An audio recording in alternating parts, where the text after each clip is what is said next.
भगवान विष्णु हताश होकर लौटे, बोले ना, व्यर्थ की दौड़ है, कोई मतलब है नहीं। और भगवान विष्णु महाराज लौट आए, पुनः धरातल पे आ गए। और ब्रह्मा जी महाराज, ब्रह्मा जी ने एक चालाकी किया।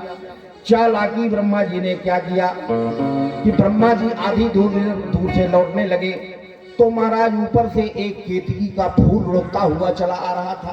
केतकी का फूल मतलब केवड़े का फूल है ना। केवड़े का फूल श्रापित है, जब सुगंध बहुत अच्छी होती है, लेकिन श्रापित है महाराज, कोई देवता उसको नहीं स्वीकारते है ना। तो ऊपर से एक केवड़े का फूल चला आ रहा था, तो महाराज ब्रह्मा जी ने उस केवड़े के फूल को रोका। बोले अरे केवड़े, मेरी एक मदद कर दे। केवड़ा बोला बताइए ब्रह्मदेव क्या। बोले तेरे को एक झूठ बोलना है। बोले क्या झूठ बोलना है बताइए। बोले झूठ ये बोलना है कि वहां भगवान विष्णु है और मेरे से भगवान विष्णु पूछेंगे कि हे ब्रह्मदेव, तुमने इसका अंत पता कर लिया खंभे का, तो तुम बता देना कि हाँ भैया, ब्रह्मा जी ने तो अंत इसका देख लिया है, मैं साक्षी हूं और वहीं से मेरे को तोड़ के ला रहे हैं, क्योंकि सबसे अंत में मैं ही बैठा था। ये बड़ा बोला इसके बदले में क्या मिलेगा हमको। अरे बोले हम तुमको ऐसा आशीर्वाद देंगे, सारे फूलों के तुम राजा बन जाओगे, है ऐसा आशीर्वाद देंगे। और लालच में महाराज, लालच इतनी माने बुरी बात है कि लालच लोग में बड़े बड़े ईमानदार कि बस बड़े बड़े ईमानदार का मनोमस्तिष्क हिल जाता है। जानते हो, हम जब बाहर कथा करने जाते थे, एक जगह कथा करने गए जबलपुर के पास कोई गांव में, तो बैग में हम छोटा सा ताला लगा लेते हैं, ताला। तो जिस घर में रुके थे हमारा शिष्टमंडल था, तो उस घर की महिला एक दिन हमसे पूछी, बोले गुरुजी ताला मत लगाइए, यहाँ कोई दिक्कत नहीं है। तो हमने उस महिला को बैठाया, हमने कहा बहन जी ये ताला हमने चोर के लिए थोड़ी लगाया है। तो बोले किसके लिए। हमने कहा ये ताला ईमानदार के लिए लगा है? ताला ये ईमानदार के लिए कि कहीं इस बैग को देखकर ईमानदार की नियत ना डुल जाए, इसलिए ताला लगा है ना। चोर तो बड़े बड़े ताला तोड़ देगा, तो ईमानदार व्यक्ति ना बेईमान बन जाए, इसलिए ताला लगा है ना। तो ताला ईमानदार के लिए लगता है, चोर के लिए नहीं। चोर को तो भरोसा है, बड़ी बड़ी तिजोरी तोड़ देता है, तो ताला क्या है ना। तो ताला हमारी ईमानदारी बरकरार रहे, हम अपने ईमानदारी पर कायम रहे, इसलिए ताला लगता है घर में, है ना।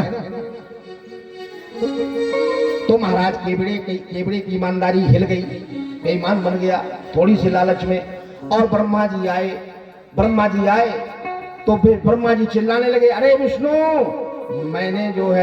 मैंने इस खंभे का अंत पता कर लिया। जैसे ही ऐसा बोले तो विष्णु बोले भैया कुछ साक्षी है क्या। बोले हाँ ये फूल है, इससे पूछ लो, हम तोड़ के लाए हैं। बोले वाह। केवड़ा बोला हाँ महाराज, मैं साक्षी हूं, इनके साथ में आया हूं। तुरंत महाराज विष्णु जी ने जब ये ब्रह्मा के मुंह से सुना कि मैं अंत का पता कर लिया खंभे का, तो ब्रह्मा जी के साष्टांग दंडवत करने लगे। बोले आज से ब्रह्मदेव तुम बड़े हो गए और हम तुम्हारे पैर छुएंगे। और जैसी साष्टांग दंडवत गिरने लगे महाराज, वैसे ही वो खंभा फट गया, जड़जड़ा के खंभा फटा। ऐसी आवाज उस खंभे से हुई महाराज कि 3 लोग 14 भुवन में महाराज भय का वातावरण हो गया। और उस ज्योतिर्मय खंभे से साक्षात भगवान शंकर प्रकट हो गए।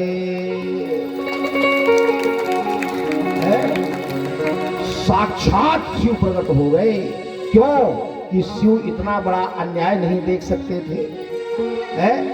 सत्यम शिवम सुंदरम है, वो सत्य रूपी खंभा था, शिव रूपी खंभा था।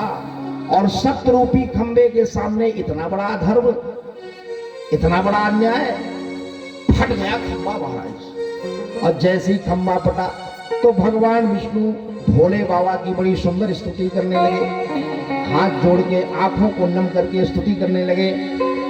नमो निष्कल रूपाय, नमो निष्कल तेज,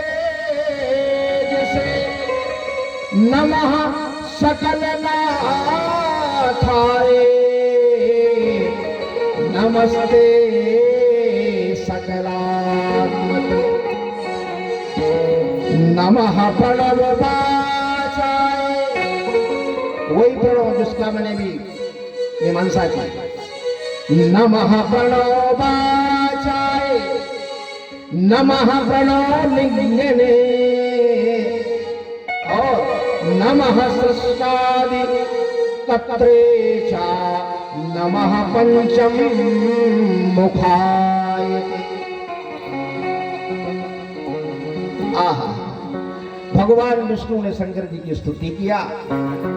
भगवान भोले बाबा प्रसन्न हो गए, बोले विष्णु तुम्हारी इस स्तुति से हम प्रसन्न हैं। ब्रह्मा जी तो पाप किए थे तो थोड़ी भय था उनके अंदर कि मेरे कारण ही खंभा फटा है, मैंने झूठ बोला। तो भगवान भोले बाबा को मनाने के लिए ब्रह्मा जी ने भी स्तुति शुरू कर दिया, शायद मेरे ऊपर प्रसन्न हो जाए।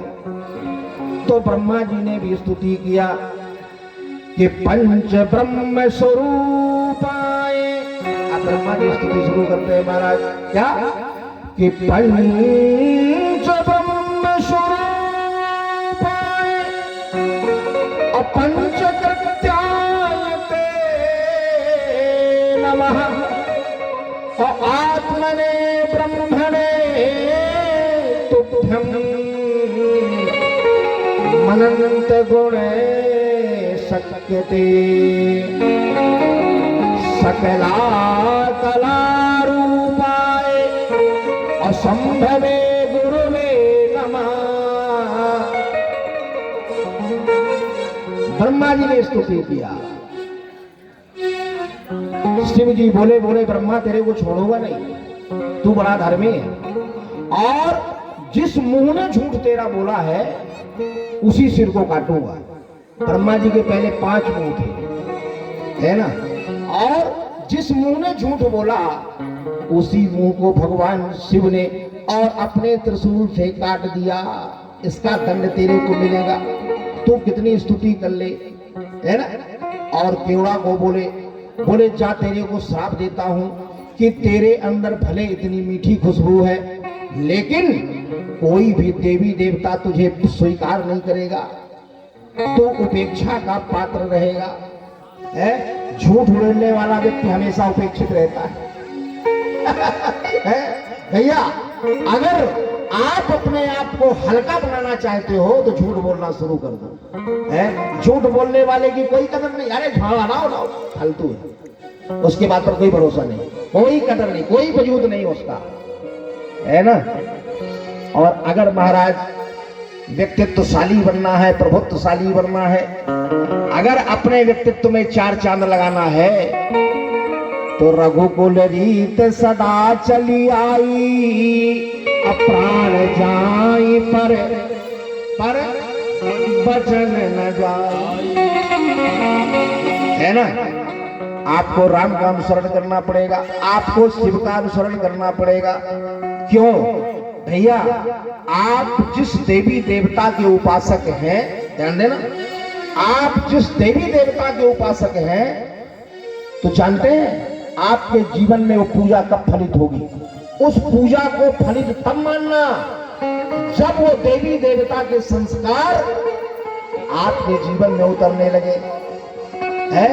अर्थात जिस इष्ट के आप पुजारी हैं उस इष्ट का संस्कार, उस इष्ट का विचार, उस इष्ट का सिद्धांत आपके जीवन में उतरना चाहिए, तब मानना कि भगवान हमारी पूजा स्वीकार कर रहे हैं।